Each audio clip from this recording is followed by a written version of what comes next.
Hello everyone, it's me from the future. No, I'm joking. I'd say that because I record that after I watched the video I just made and I realized that it's probably lacking some context. So I'm a much better programmer than I am a video maker. So I want to clarify a few things before you start to watch the video. This is let's call it game dev journal. I guess as I say that, I'm probably gonna have to create a YouTube channel to post that and see if the world like it or completely gives a crap, which is fine in both cases for me. I do that project mostly for me. Uh, so it's to present the game I'm working on. It's called Dryland, made in Godot, and it's a multiplayer strategy exploration game. Uh, I'm gonna talk later in the video a bit more about the lore and everything. So the whole concept about that video is to show the core mechanics of the game, meaning what's to be expected in the main game loop and showcase the different screens I made.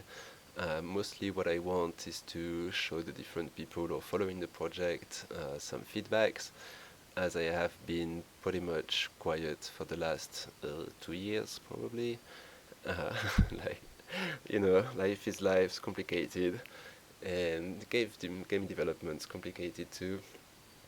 Also, well, I try for honesty, and as it concerned me, it also means I'm not gonna edit so much things. I speak the way I feel, and everything I say will kind of come from my heart, and it's stuff that so sometimes I not make sense. I don't know. It's probably not gonna be the most valuable video you're gonna watch this month, but if I keep making those videos, maybe I will put a bit more effort into that. The whole video you're gonna see right now has been made in one shot. That's it. I just made it. I cut off the part where nothing is filming, but that's the only thing I cut, like at the beginning of the video. Uh, so yeah, now you get kind of the raw stuff. I obviously forgot to talk about many things, but let's assume that video reach people and people are interested in the project and to know more. I will make more dedicated video on each aspect, so maybe a single video on the construction aspect and one single video on the exploration, maybe one video on the NFT aspect, and yeah, like maybe I'll start to make devlog if I start a project. Right now I'm a pivoting point in my life and I'm not sure I'm going to be able to work on the project in the coming months, so that's kind of why I make that video before I'm not able to work anymore, kind of showcasing what the current status of the project is. And yeah, so I also want to apologize for the microphone. I'm extremely poor. I guess you can hear that by the sound. I'm also extremely French, and I apologize for that. My accents betray me, I'm sure. And on top of that, I'm sick, which can probably be hard too. So I apologize if sometimes it's hard to understand me. I think it's fine for the most of it, but if not, well, suck on it. There's nothing else to be said. I'm sure YouTube has translation tool that might be able to understand what I say, and if not, just scream in the comment and I remake the entire video and try to articulate a bit more. And yeah, I don't know, have fun, and if you enjoy the project, let me know in the comment, and if you don't like the project, well, tell me in the comment if you want to. I don't know, it's up to you, it's your life. And yeah, have a good day no matter what, and enjoy the video. Ciao. Hello and welcome all to this first Dryland video. Yeah, it's gonna be weird, I'm not used to do that. And yeah, let's see what happened. So I've been wanting to do a video on the development of Dryland for ages, a long time. The last year has been extremely hard for me. I'm not gonna go into too much detail on that, but let's say at some point I gave up on it. At some point that was the only thing keeping me kind of sane, so I had a love-hate relationship with coding recently, but you know, since it's still happening, I wanted to make like a debrief on all the changes. As you can see on the background, I had some fun with AIs, like many people, I guess, recently. And you can see some ideas of posters for the game. Kind of represent the whole concept I have for the background story and stuff like that. Maybe actually we can start by there, actually, the entire like story behind the game. So the idea is the entire multiverse is being threatened by some kind of demon that slowly raise the water in every world it goes until they are completely ruined. And so you're playing as adventurers that keep jumping from world to world and try way to defeat the boss, the big demon. The way to do that, I'm gonna go a bit more into details later, but that's kind of the big narrative of the story. If you don't beat the demon, then you just escape to another world in a different universe, and you just start again until you find a way to do it. So it's obviously a way to explain some roguelite mechanics, and in our case, it's multiplayer roguelite mechanics. It's a bit different. Again, we're going to go into more details after that. Uh, so yeah, it's like some cool pieces of art. I have many logos as well, but we're not gonna watch them. Like, it's not the point of that video. Alright, so first thing first, here there's the biggest, one of the biggest changes I know have a server.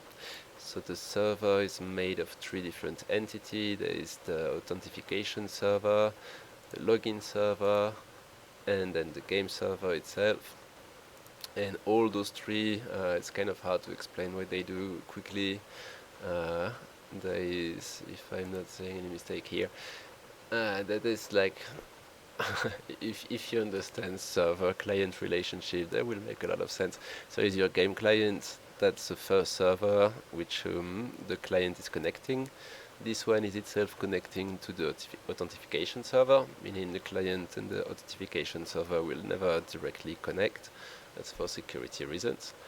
The authentication server will check with the website if you exist and like will retrieve your NFTs, transfer that to the game server, and the game server will then be able to communicate with the client and like transfer information. As in any multiplayer game, your client is just like rendering data. Obviously everything happens in the game server, like decision wise and everything. And yeah, so the first step I wanted to show you today was the website, but I just discovered the website is broken. So that's annoying.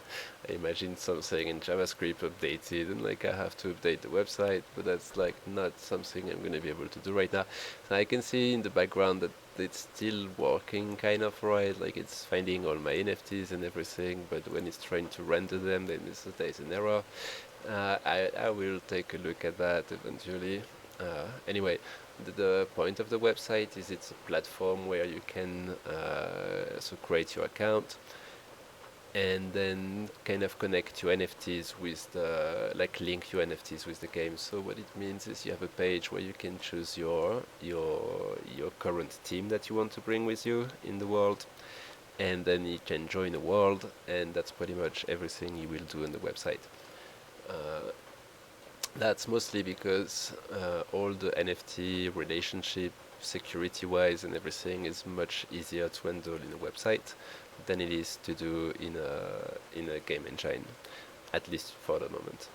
Maybe if blockchain develops a bit more and there's like still new, more easy ways to communicate with it, I will probably ditch the website entirely to just have most of it in the game directly. For now, that will be the way, and that's good enough for now for me. So yeah, I'll fix the website eventually. Forget about that. My point is, okay. So yeah, when you connect with the game, your NFTs are being refreshed and everything. Blah blah blah. So actually, let's do that now. So I started the 3 servers, which right now exist on my computer. So it's like nothing much, like no need to put it on the internet since I'm the only one who is trying it. And let's go. So that's the main game in its new version. So for those of you who actually know the old first demo I made long time ago, you will see that there's a lot of things that have changed down the road. Like in every aspect of it, the gameplay has been changed. Like pretty much all of it has been refined to a point I'm kind of happy with right now. Like at least in gameplay loop. So let's go. So here will be a first screen where he has to log in. So that will be the same login as the website, obviously. And then you just wait. And what it's doing right now, as I say, is like it send a request, so we can actually go and see what happened. So here you can see all kind of logs I do, and it's pretty much like what's like all the NFT that has been tested. You can see the passage of information in the different servers. Here's the server refreshing the world data with the new NFTs. This is like all kind of thing happening in the server when you connect. And the first thing you will do is obviously enter the world, where you're gonna get it inside the first island.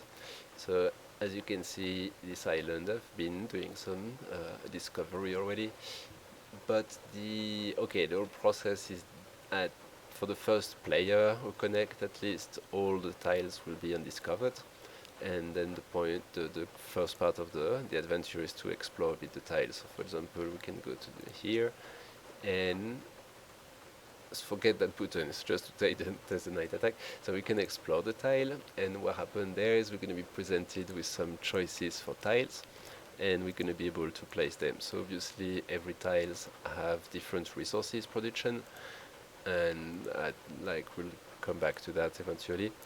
But yeah, you're going to be able to choose. So one aspect of the game is that players will affect those choice with their stat, meaning some players will be more efficient at discovering higher quality tiles. So it might be in the interest of the group to let some players do most of the exploration. And obviously everybody is going to be wanting to explore because it's kind of a fun part. And that's kind of what all the game revolve around. So the game is all about the challenge of organizing a group of players together in the most efficient way. It's way more challenging than people might think it is, because again, as I say, most people want to explore. It's a really fun thing to do, like, the excitement of discovering tile. But if obviously one person is 3 times more susceptible to get epic tiles, it would be better to let him do it. So you can see what kind of conflict can raise from that, and that's kind of the point, like what kind of gameplay wants the group have. Do we give freedom to the people to do what they want, or do we do things efficiently? I'm sure there's going to be all kind of different like type of server emerging, and I'm actually intending to push that by giving some kind of political level of control. I think I will get back to that when I go to the construction screen, but to make it quick, it's kind of like, for example, the city could be under some kind of communist situation, where all the players have to put every resources they find in common, and in exchange maybe they have some kind of advantage or whatever. And another system could be anarchy, for example, where everybody is allowed to do pretty much whatever they want. And so yeah, I just want to see what kind of ideas people come with and what system they put on. So anyway, come back to that. So here we're going to choose the forest. Let's go for a forest. So we now have a forest here that has a big pool of monster. And so the idea is that tile cannot be exploited while there is monster on it. So if you click it here, you're going to have this option search tile, which for now only will start a battle, but eventually will also have like some kind of event, like whatever you find something, or like some more story. Right now, for example, we can see like this battle screen. So that's probably one of the biggest change you noticed for the battle screen. So I originally had this big hexagonal grid battle system, and it was kind of fun, but eventually I ditched it because it's a huge amount of work to make the AI smart enough to be fun. Because of all the motion involved and all the different possibility of like attacks they can do and all the different enemies they can do it against and blah blah blah. So here I created this much more classic like JRPG system, battle system. So you have like this ATB bar that charge up, and whenever it's charged you can do an attack. I think everybody understands that system. It has made its proof.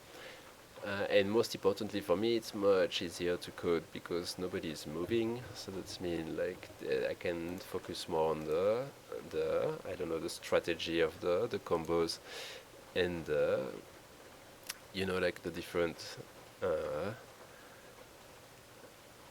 combinations of skills and stuff like that rather than the positioning. So yeah, the battles will be a way for you, of course, to gain experience, but most importantly to clean the tile from the monster. And so yeah, you can like explore the tiles. That's for the island. So eventually, all the tiles will be discovered, and even later, all the tiles will be cleaned up.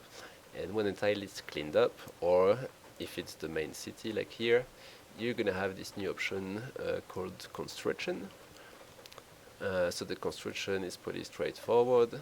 You want to build stuff. So here's the main city. Main city of Dryland already has the walls, and it's pretty much a blank canvas. Except for the harbor because I activated it. Alright, no worries. So here, let's say, like the castle is probably going to be here by default, but let's put it back just because. By the way, all this art is AI generated, and it's kind of crazy when you think of it. But yeah, it's like.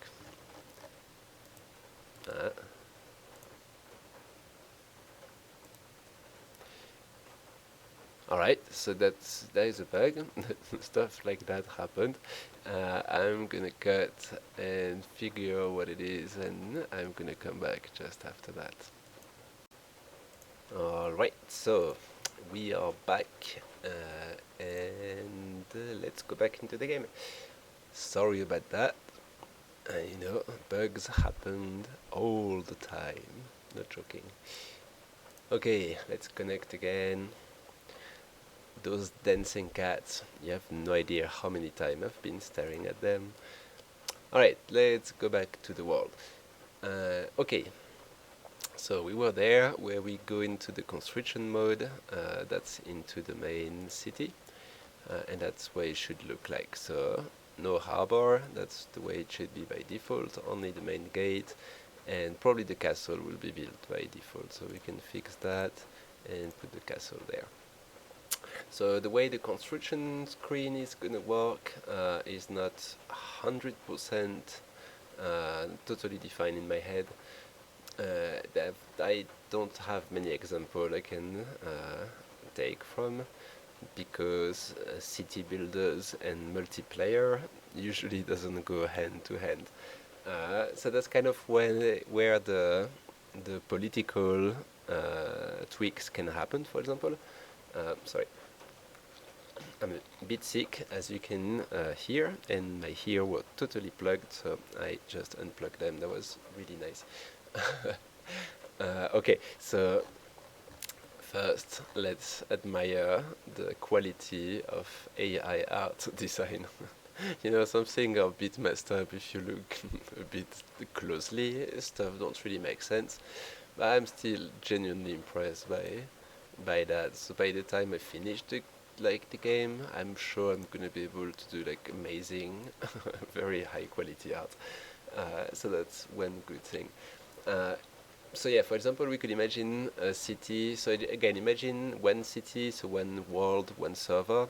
I think it's going to be up to 100 players. Probably not by default. I think by default the first entry will be maybe 40 players, and then they're going to be able to build houses, and houses will be able to expand your player capacity, or maybe I don't know, but there's going to be some buildings to expand how many players can join the world. So there's two reasons for that.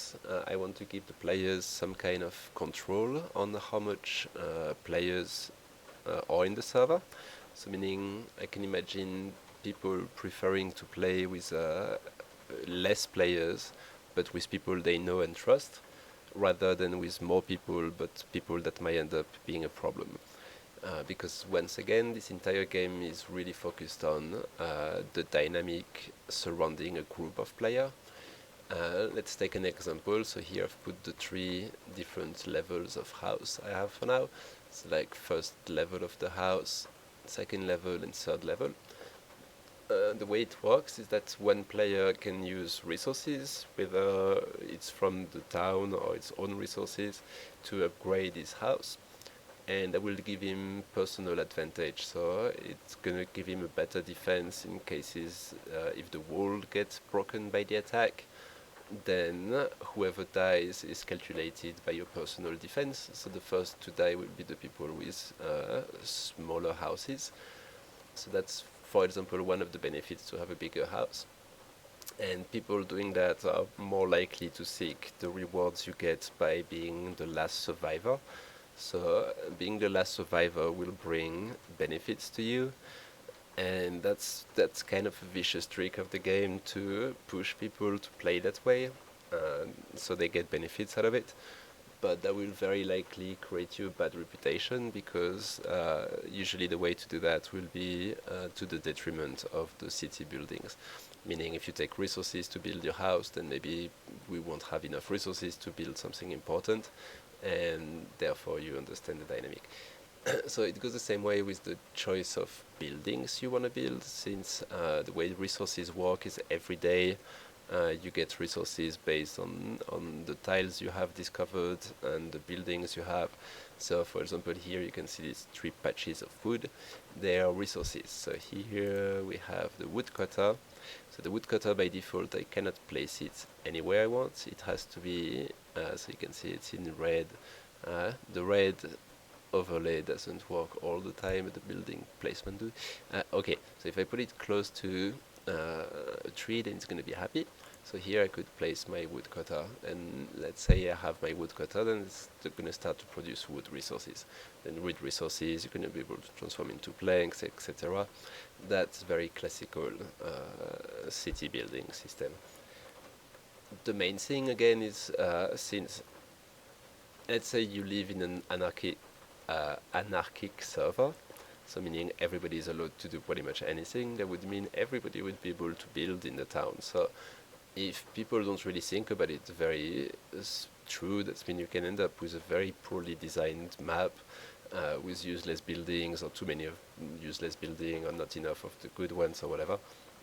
So you might opt for a more organized city where people can present themselves as builders, maybe because they have skills that help them reduce the cost of resources when they place a building, or stuff like that, or just because they understand better the game and they know what to do and stuff like that. So people will be able to vote for who is allowed to build in the town. So that's one of the possible systems. You can maybe imagine a system by strength, where you just beat up people, and if somebody wants to take the lead, then they have to beat you up. Anything is kind of possible down the road. So what I'm showcasing today is kind of all the core mechanics that I'm happy with. After maybe I'll make a video where I go through all the different variations of the screens I've made over the time.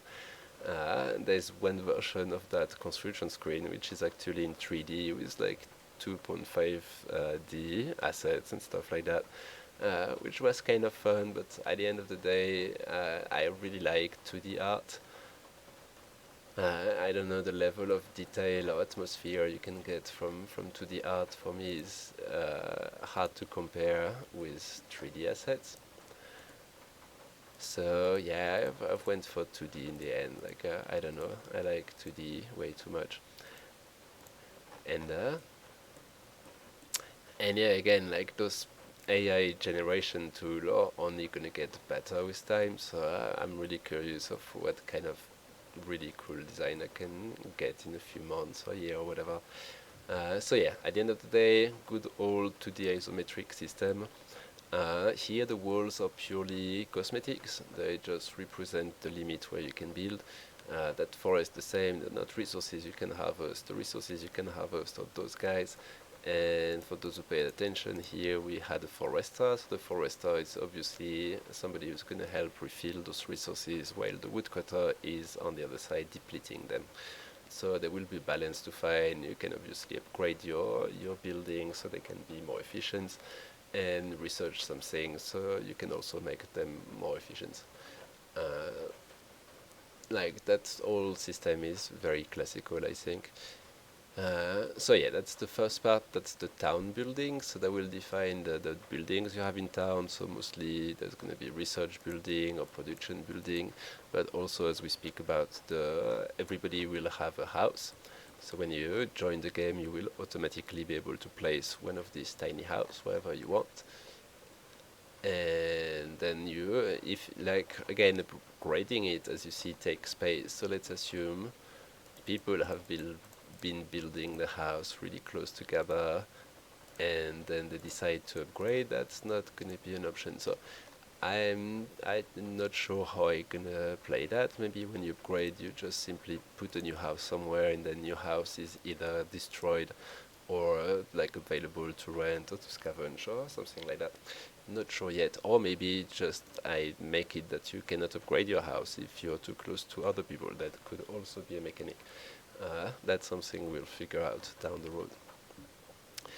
Yeah, I think that's pretty much explain that part. I'm probably forgetting stuff, but yeah, it's just a small showcasing for now. So the second important screen is here. Is go to defenses. So here is a different kind of screen. There is no camera movement or whatever. And that's the same screen that you will see during the night attack. So the night attack is actually one of the most important part of the game. So every day in real day life at midnight, at the server midnight time, there's going to be an attack against the city and pretty much any tile of the game. And that kind of decide if people lose or win, I mean lose the game or win to survive another day. So here that screen represents the defenses of the town. So the castle in the game is the most important part of the world because it's the only thing that kind of fight against the demon. So they have some kind of magical thingy in there that the monster are trained to reach and destroy. So if the castle get destroyed, that's pretty much the end of it. And the monsters will arrive from here, from the forest. So what you have to defend is this line of wall. The way to defend it's going to be several. So first you're going to have the ability to improve on the wall. So whether it's improving its HP or putting some weapons to it, like flamethrower or whatever, that's going to also fight.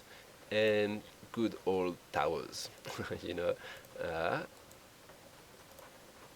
Interesting. Uh,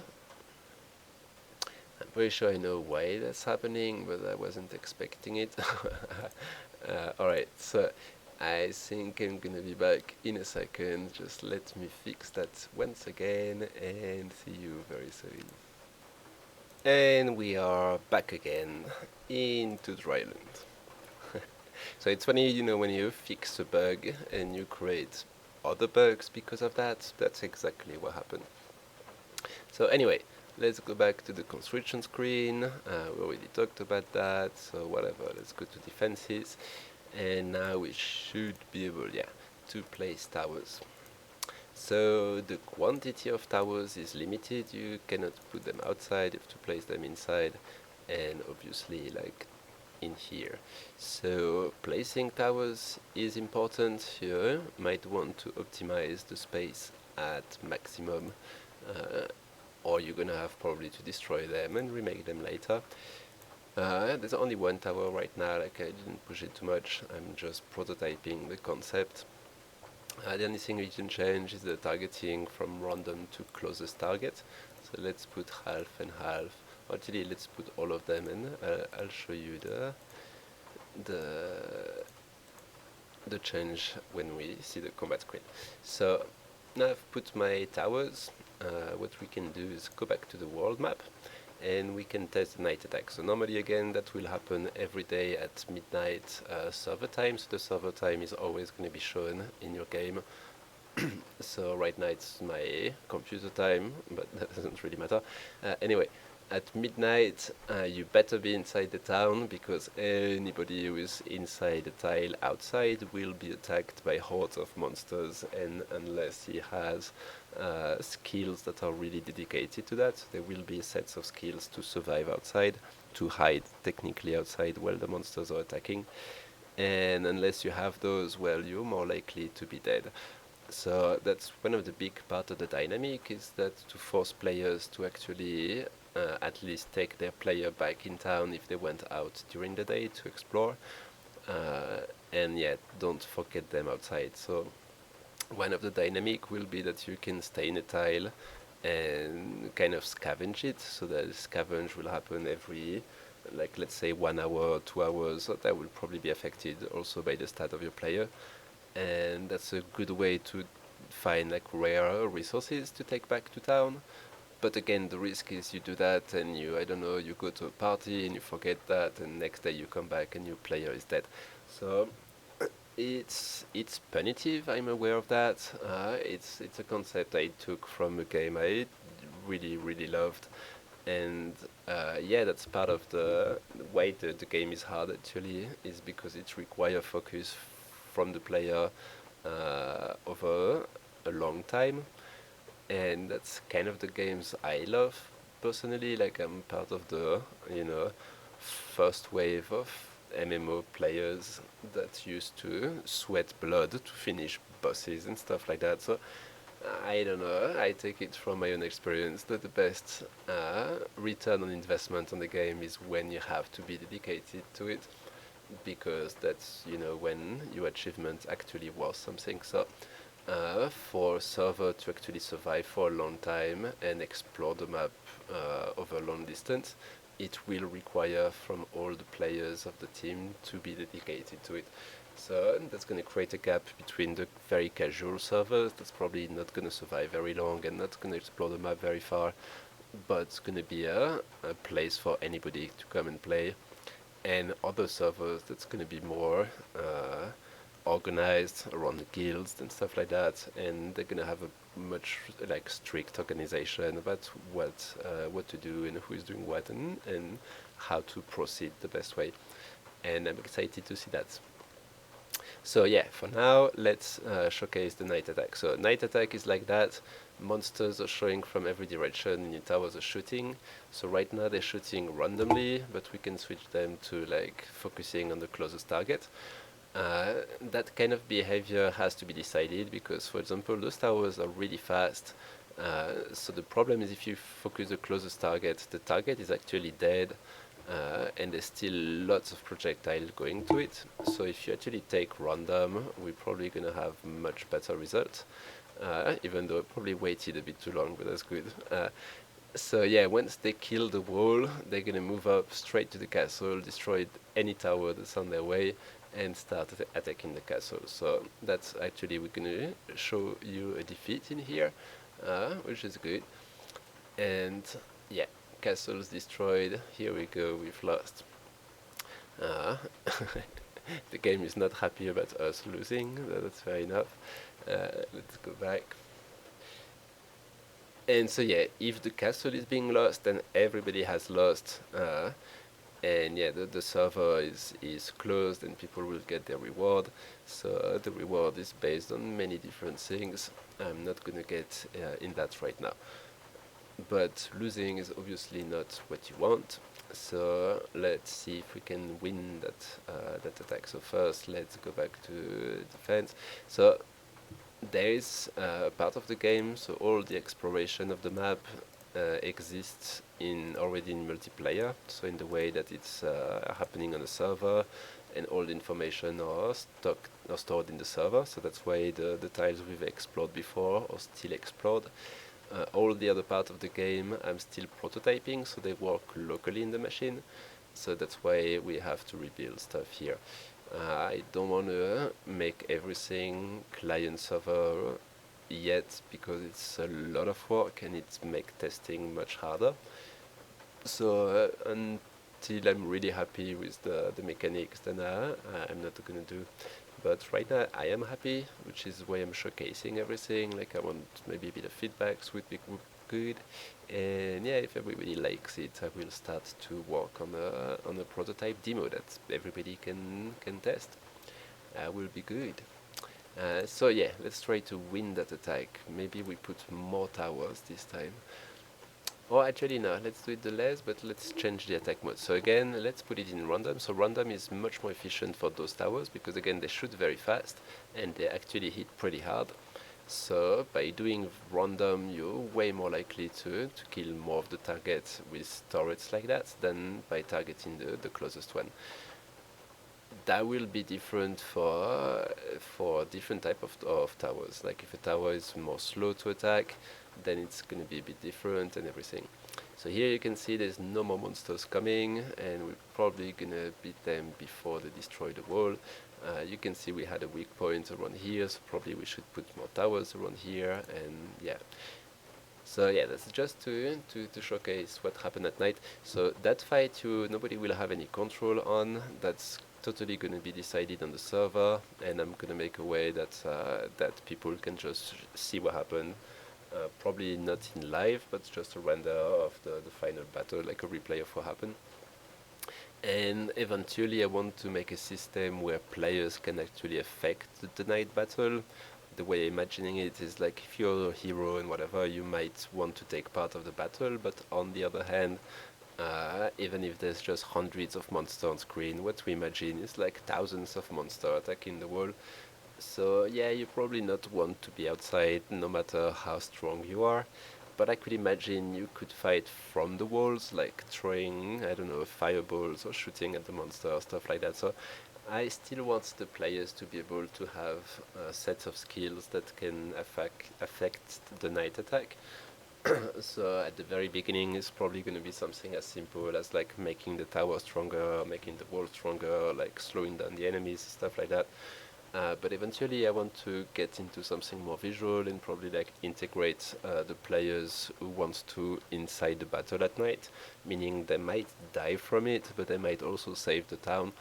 And we might see players that actually specialize in that, so that they could be cool. That's not something I'm going to do straight away, because that's a bit more technical, but yeah, that's a plan for down the road. And yes, I don't know, let's go explore that tile just for the fun, for the sake of it, and put a plane. Alright, now last thing but not the least, so let's go back to town, let's go back here. It kind of stresses me to have no castle. Here we go. No, most importantly, one of the building you will want to build quick, probably for most people, is the harbor. So the harbor is a bit different because it has a specific spot to it, so you don't really get to decide where you build it. And here we go. So right now the building is instant because I don't want to have to build everything manually. But the way it's going to work is that in order to place the building, you have to have at least the resources and the cost, and that represents the number of action points that's going to be needed to build it. So the action point, everybody can participate. So once a building is placed on the map, everybody can spend action point they have to help building the thing, and whenever it's reached, then it's built. Meaning somebody could actually place building that nobody else wants, and nobody's going to work on it except for that person. That could be very annoying, or can actually end up saving the town, like nobody knows. But yeah, we've covered that. The goal is to organize yourself between players and to have fun. So this building will allow you a new function, which is to explore the ocean. So let's go to the ocean. Yeah, I'm going to put a loading screen in here, but in the meantime, like, that's it. So I'm not 100% sure if I keep the effect because it might make people sick over time. But right now, this is what we get. We have this nice ocean grid. So here we're in the first island, and we can move around. So right now we cannot see it, but it's like there's a moral system, and the idea is you can move as far as your moral allow you. Right now I'm infinite, so I can go pretty much anywhere I want. But the idea is that, okay, let's switch to the world map view. So this is the world map view, and if I zoom out entirely, you can understand what I mean. This is the entire world. So all of that is the ocean you can actually go to, and all of that will have islands and everything. And I think if I click here, yeah, if I click here, what you're gonna see is different rings of difficulty. So over here in that space, we're in like very basic difficulty level. Nothing really bad should happen to you, but it's very unlikely you're gonna find any island. Might happen, but that's extremely rare. Over here, you're gonna find the first set of islands, and you're gonna start to find encounters and stuff like that. And the more you go away, the more islands you're gonna find, because obviously the bigger the rings, but also the bigger the challenge and the bigger the reward. If you intend on defeating the game, meaning beating the final boss, you will have to do plenty of exploration over there to resolve like enigmas and stuff like that. So it will require to have plenty of very high level players and organized players and stuff like that. So the idea is, again, you have this moral system point. So each tile will cost you, let's say I have 100 moral points right now, and each tile costs me 10. That means I can move 10 tile like back and forth, so 5 that way and then 5 to come back. What's to be taken in consideration is like navigating is kind of random. So in the first ring, nothing really should happen to you, but starting on the second ring, you're gonna have events, and events can be beneficial or not. Meaning some of them will actually make you win more moral, so you can actually go further, but some of them might make you lose moral, so you have to be smart into the way you move around so you don't get stuck. Getting stuck is pretty bad. That's when bad stuff happen. If you get stuck at night in the sea, it's a bit the same as the inland. You will be attacked by monsters, and you better have a very, very powerful ship if you want to survive at night at sea. So it's the same idea. You want to go explore, and you want to go back into a safe harbor before the night. And that's when islands come in place. So let's go and do some exploration. We can move around. So right now I can move many cells ahead. That's not going to be that way after that. Everybody's going to move cell by cell, and the goal is, because yeah, it costs you moral each time you move. So I prefer people to be safe when they move around and like make smart calculation. Maybe later we'll put something to go a bit further, like moving several tiles at one, but not at the beginning. So here, like, all the island for now is completely randomly generated. Like, I'm not sure how many I will generate per ring. We'll see. That's something we're gonna tweak down the line. But yeah, the more you move, the more you're gonna find island. And now we can start to take a look at the world map. So yeah, we started from here, and then we made our way over here, and as you can see, there's still plenty of space to explore. But to go from here to there, it would require me way too much moral, at least for a starting ship. So obviously, the more your ship upgrades, the better the moral and the further it can go. But most importantly, in between here and there, you can see there's islands. So assuming somebody colonized that island and build a harbor, then you have a place to rest here. And that means you can start to get further and further and further. And so there's a big emphasis on resources in that game, meaning some islands will have resources that other islands don't have, and some buildings obviously will require that. So the players will have to carry resources around, so some ships are obviously going to be more efficient at that, and that's also going to be a big part of what the player have to do, is like organize the logistic. There will be ways to automate that by building buildings in between the ports, or relays or stuff like that, that will automatically take care of that. The whole idea is like the main island is still the most important. So the main island is the one that keeps the big demons in check. If that island falls, everybody loses. So you still want, if let's say you colonize an island, you still want to defend it, you still want to upgrade it, but you also don't want to forget about the main island. So colonizing island will require some efforts on both everybody. They will never get the same level of attacks that the main city has, but they will still have to be defended. So it's definitely probably not a one-person job, so that's probably something players gonna have to team up to fortify city as they move on. And yeah, there's many aspects to that. Like in the cities, you can have markets and stuff like that. So again, the game Revolve. The game has an NFT system made, so you could play the game without ever caring so much about that. But I guess many people are interested into the play-to-earn dynamic, which I am too. And in that case, the whole play-to-earn revolve around many things. So you could sell resources, you could sell items, and it's always going to be about people wanting to improve the stuff they have. So let's say you own an island and you're just missing a few rocks to be able to build a defense for tonight.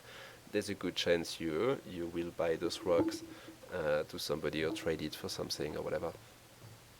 And the person who owns the island, so there's an NFT called the island ownership or something like that, and they're going to be valid for that. So whoever owns an island with the NFT is actually going to benefit from that island across the world.